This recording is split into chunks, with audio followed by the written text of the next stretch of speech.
আজ বানালাম আমার স্পেশাল কাঁচা কাতলা ভাপা। কি শুনলেই অবাক হয়ে যাচ্ছ, কাঁচা মাছ দিয়ে ভাপা কি করে হবে? একবার বানিয়েই দেখো, অসাধারণ লাগবে।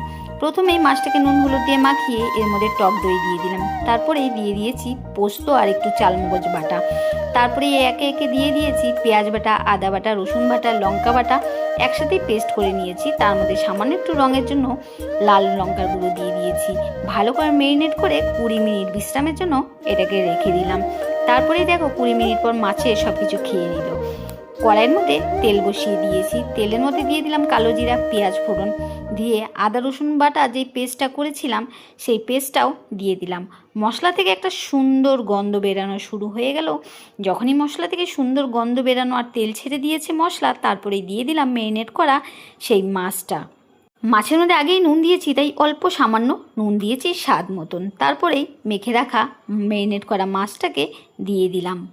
হালকাভাবে নাড়িয়ে গ্যাসটাকে একদম সিম করে যেই মাছটা বাটির মধ্যে মেখেছিলাম সেই বাটিটাকে ধুয়ে সেইটুকুনি জল দিলাম, দিয়ে গ্যাসটাকে সিম করে ঢাকা দিয়ে রেখে দিলাম। ধীরে ধীরে মশলার স্বাদ একদম মাছের মধ্যে মিশে গেল।